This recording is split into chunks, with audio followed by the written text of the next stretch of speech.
Hoje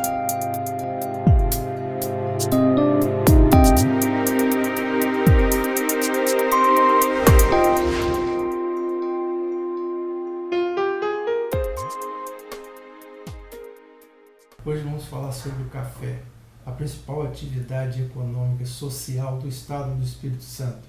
Hoje o Estado do Espírito Santo é um dos maiores produtores do país e do mundo. Estamos aqui no Incapé para conversar com 3 pesquisadores que participaram do desenvolvimento dessas variedades que hoje são sucesso da cafeicultura capixaba. Vamos conversar com o Dr. Romário Ferrão, doutora Maria Amélia Gava Ferrão e Dr. Aimbiré Fonseca.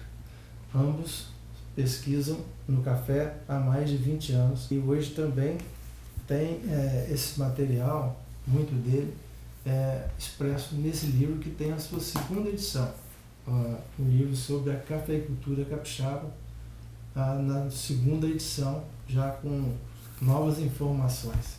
A gente percebe que o Espírito Santo foi e continua sendo um estado que vem na vanguarda da pesquisa da cafeicultura aqui no nosso estado, né?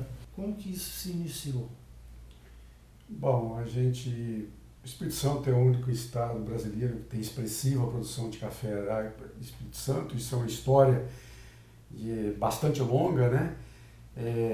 No Conilon a gente já está aí, são 100 anos de história do Conilon, mas mais desses 100 anos, 40 anos trabalhando efetivamente na produção desse café. Sim. E a gente iniciou os programas de pesquisa com a extinção do IBC em 1985. Sim. E a gente sempre trabalhou a pesquisa aplicada, atuando nos grandes problemas dessa cafeicultura. E problemas associados a necessidade de novas variedades, mais produtivas, tolerância à seca, doença, né? Que tenha maior tolerância a pragas e doenças, com melhor qualidade final do produto, né? Então, sempre em cima de demandas, pesquisa voltada ao manejo da planta, como a poda, pesquisa voltada para a adubação e nutrição, calagem e adubação do café, sobre o manejo de pragas e doenças, irrigação e, ultimamente, também trabalhando com bastante força e com bastante ênfase na parte da qualidade do café e também para a colheita mecanizada, uma vez que um dos itens que mais onera o custo de produção do café é a colheita do café. Doutora Maria Amélia, o arábica ele tem uma região específica aqui no estado, né? Que é justamente as regiões mais altas, né? Sim.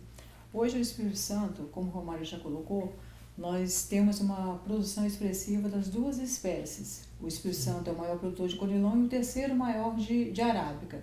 E dentro das áreas que são recomendadas para Conilon e arábica, há uma área zoneada para o café Conilon e uma para o café arábica.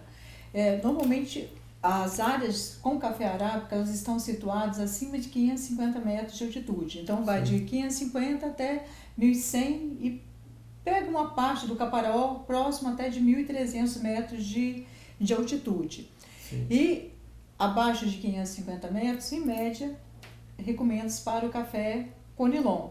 Sendo que existe uma área que a gente chama de transição, que é entre 400 e 650 metros, que quando está numa região um pouco mais fria, se planta o Conilon, por exemplo, a 600 metros. Quando está 400 metros num local mais frio, planta-se o arábica. Então, essa área de transição que a gente chama de 400 a 650 metros, o produtor às vezes fica confuso, né? Como a cultivar que ele deve, ou qual a variedade que ele deve plantar. Ou seja, qual a espécie, arábica ou Conilon. Sim. E hoje nós temos trabalhos de pesquisas focados para essa região, que está entre 400 e 650 metros, com experimentos de café arábica e café Conilon. E o café Conilon, nós temos experimentos que vai, como eu já disse, desde 450 e 500 metros, para o café arábica, até 1.100 metros nós temos experimentos. E qual é o objetivo? O objetivo é estudar, né, quais são as cultivares que elas se adaptam melhor em cada condição. Porque hoje, nem todas as cultivares que são recomendadas para 600 metros, elas vão bem quando nós colocamos a 1.100 metros. Então, Sim. na verdade, nós temos que ter esse trabalho para buscar o material que realmente se adapta, né, melhor a uma condição ou outra. Sendo que na pesquisa tem materiais que a gente chama de que tem uma adaptação ampla, Sim. como os catuai. O catuai, ele se adapta bem a 600 metros e também a 950 metros. Sim. Sendo que outros não, por exemplo, como o Iapá 59, que é uma cultivar recomendada pelo Estado, se nós plantarmos esse material abaixo de 850 metros, nós não vamos ter sucesso. Esse material ele não tem adaptação. Sim. Então, a pesquisa ela vem trabalhando em diferentes condições climáticas, buscando, né, tanto o desenvolvimento quanto a recomendação de materiais que sejam adaptados a essas condições. Certo. O café original, aquele que foi descoberto na Etiópia, né? Na história do café. O arábica, né? É o arábica, né? Sim. Na verdade, o café que veio para o Brasil, ele era chamado de nacional, inicialmente, né? Uma variedade típica. Sim. E depois nós recebemos uma cultivar chamada Bourbon. E esse material ele foi muito plantado, porque o Bourbon até hoje é considerado um dos materiais genéticos que apresenta melhor qualidade de bebida. Sim. Então, quando esse material chegou no Espírito Santo, ele veio, né, do Rio, veio para o Espírito Santo e foi plantado na Serra do Caparaó. Sim. E tem um dado até bastante interessante, é que numa lavoura de Bourbon, na Serra do Caparaó, Bourbon é de porte alto, encontrou-se um material de porte baixo. E esse material, eles denominaram naquela região como caturra. E foi o primeiro material identificado no mundo de porte baixo. Então, da variedade Bourbon. Que todas as variedades hoje do mundo que são mais baixas, elas têm como um dos genitores o caturra. O caturra. Que veio daqui. Que veio do Caparaó. Que veio da região do Caparaó. E é muito interessante, porque o relato que nós temos na literatura, que é citado, que esse caturra ele foi enviado para o Instituto Agronômico de Campinas em 1936. Naquela época não existia um outro centro de pesquisa que trabalhava com café no Brasil. Sim. E o Instituto Agronômico de Campinas ele começou a trabalhar com café em 1932. E na época eles introduziram esse material, verificaram que realmente tinha um porte baixo. E aí eles cruzaram com materiais como o nacional ou outros materiais de porte alto que já tinha. E aí veio do caturra com o material, foi originado, né, que já tinha um mundo novo, originaram as variedades como catuai, que é a variedade mais plantada no mundo, a gente pode dizer que no Brasil e no mundo. E esse material ele veio, né, do Bourbon. Alguns tinham um certo preconceito de que o arábica que é o café de qualidade e o conilon, o café de qualidade inferior. Um preconceito estabelecido, até em função de que no mundo predominavam os arábicas. Sim. Os conilons, os robustas, os chamados que estão dentro da variedade Coffea canephora, eles são materiais que têm qualidade, sim, porém as qualidades são distintas das qualidades que apresentam o arábica. Então, sim, quando a gente fala em bebida com sabor, com nuances nuances cítricas, nuances florais, isso é muito mais presente, é muito mais característico do café arábica. Contudo, outras características importantíssimas estão predominantemente no conilon, ou nos canéforas, né, ou robustas, como conhecido genericamente no mundo. Características seriam essas. Na industrialização do solúvel, o robusta ele tem o teor de sólidos solúveis é muito superior ao do arábica, de forma que ele rende mais café solúvel pela mesma quantidade que você industrializa. Além disso, ele tem aquela característica que se chama corpo. O café conilon é um café mais encorpado, de tal forma que você, se fizer um expresso com colombianos puros, ele vai ficar muito ralo. E ele deixa ele ter aquela espuma densa característica do café expresso, que geralmente é conferida por um conilon. Um conilon é de boa qualidade, naturalmente, mas o conilon ele fornece algumas dessas vantagens, né? Além disso, o café conilon, por meio do solúvel, é a forma de café que mais alcança os países emergentes no uso do café, como, por exemplo, a China, a Índia, o asiático, de uma forma geral. Ele começa pelo café solúvel porque vai mais de encontro ao hábito deles tomarem chá. Então é a forma mais aproximada, não tem desperdício, é mais econômico, é mais barato. Então as classes menos favorecidas de todo mundo começam pelo café solúvel e por consequência disso hoje é uma forma é uma espécie de café cujo consumo já chega aí a próximo a 40% do consumo mundial, coisa que a questão de 20, 30 anos atrás representava cerca de 15, 18%. Dos países de maior consumo de café, por exemplo, da Europa, né? Sim. Eles são feitos os blends, né?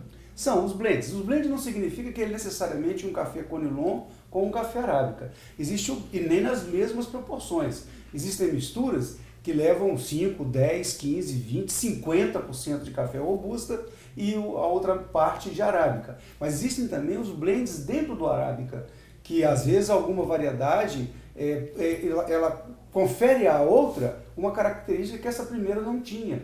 Sim. E às vezes não é nem a questão da variedade, é do local de cultivo. A gente sabe que toda região de altitude ela tem maior facilidade de você alcançar materiais de qualidade superior.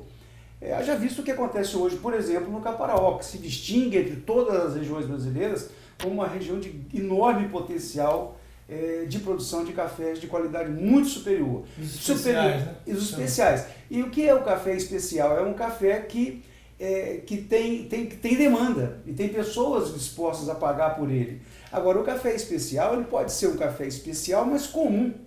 Como é, por exemplo, o colombiano. É um café mais padronizado. As nuances do Caparaó conferem sabores exóticos aos cafés. E isso que o mundo procura e paga bem por esse tipo de produto. É como apreciar um bom vinho, né? Quer dizer, como apreciar um bom vinho. Os grandes sommeliers, os grandes consumidores de vinho, estão sempre buscando lugares com sabores diferentes. Com a bebida do café acontece de forma muito semelhante ao que acontece com o vinho. No passado recente, o chique, o elegante era você tomar um vinho varietal. Então, era o Sauvignon, Merlot e etc. Hoje, o que as pessoas querem não é tomar a variedade, elas querem um produto que melhor alcança a satisfação. Sim. Da mesma forma, o café não é mais café tem que ser 100% arábica ou 100% conilon. Ele tem que ter, para mim, aquilo que me traz satisfação ao tomar café. Porque o café é um produto que não se toma necessariamente por necessidade, se toma por prazer. Então você precisa de conferir aquela característica que você busca. Eu acho que até nós estamos tendendo a ter rotas de café, né? Como tem rotas de vinho, né? Sim, claro, claro. E aqui no Espírito Santo eu acho que seria um bom palco para isso. Né? Não nós tem temos a uma dúvida. variedade de cafés, né? Temos o arábica nas montanhas, né? Quando nós falamos de arábica nas montanhas, estamos falando de arábica acima de geralmente 600 metros, mas nós temos também um nicho importante, que é esse nicho que a Maria Amélia citou, no Caparaó, que nós estamos lá com acima de 900 metros, até próximo de 1.400, no entorno do Parque do Caparaó mesmo, onde se produz um café que esse ano já ganhou, vem se destacando ano a ano. Esse ano já ganhou 2 concursos de qualidade. Inclusive o melhor café, né, considerado do Brasil, né, em 2016, Veedores do Rio Preto, que fica na região do Caparaó. E é importante ressaltar, dentro desse contexto, que essa região está sendo trabalhado um programa a nível nacional que é de indicação geográfica do café do Caparaó. É um programa que está sendo trabalhado junto, né, com o Estado do Espírito Santo, junto com Minas Gerais. Haja visto que o Caparaó, nessa altitude, ela pega parte dos municípios são capixabas e parte são mineiros. E esse processo de indicação geográfica, que já se encontra depositado no INPI, na fase de avaliação, ele pode conferir essa distinção a esse café que o valoriza em todo o mundo. É uma acreditação importante para o mercado de café, valorizando o mercado, reconhecendo existir ali características próprias, tanto da região, quanto da forma de produzir, quanto o saber fazer. E isso tem que estar ligado ao meio. É um instrumento muito valoroso do ponto de vista de desenvolvimento regional.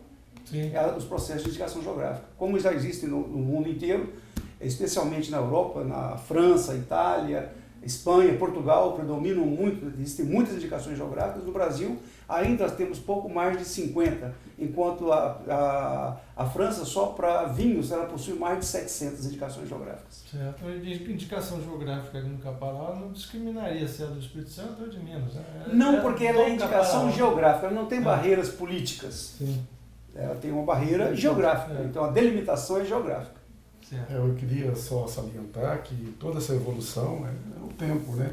E todo esse tempo, né, tem uma história de cerca de 30 anos que a pesquisa científica ela vem sendo trabalhada e dando esses resultados, esse suporte para chegar hoje o Espírito Santo não ser uma referência brasileira e internacional em termos de produtividade, mas também uma referência brasileira e internacional em termos de qualidade e sustentabilidade. Então, isso daí ela vem de um trabalho contínuo de mais de 30 anos de pesquisa, não só na área de melhoramento, a gente focou bem o melhoramento genético, mas nas diferentes áreas do conhecimento.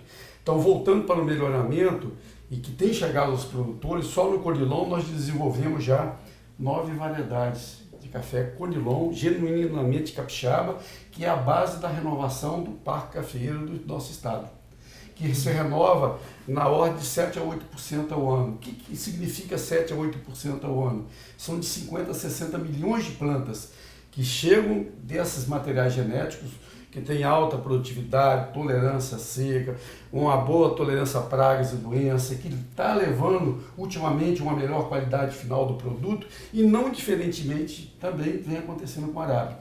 Hoje é um parque cafeeiro que chega a quase 700 milhões de plantas de arábica, que tem sido renovada na ordem de 5% ao ano. Então nós estamos falando em 35 milhões de plantas mais ou menos por ano, sendo renovados sob novas bases tecnológicas. Não só a variedade, mas plantando esse café um pouco mais adensado, o produtor fazendo uma poda mais ajustada nesse café, o produtor utilizando uma adubação de acordo com a análise de solo e de folha, que essa análise ela é baseada em todos os conhecimentos científicos desenvolvidos pela pesquisa. Enfim, é um portfólio de projetos que o Incapea hoje tem, sempre trabalhando em parceria com as universidades, com a Embrapa, com o Consórcio Pesquisa Café, com o Instituto Agrônomo de Campinas, com a UFV, entre outras instituições, a própria Nestlé, pública e privada, para oferecer conhecimento, oferecer tecnologia, que tudo isso leve uma maior segurança para o produtor e que provoque mudanças dentro da propriedade do produtor. Parte dessas tecnologias estão aqui no livro Café Conilon, na sua 2ª edição. E a gente vai ter talvez a oportunidade de falar um pouquinho sobre isso. Bem, nós vamos a um rápido intervalo, voltando já falando um pouquinho sobre isso.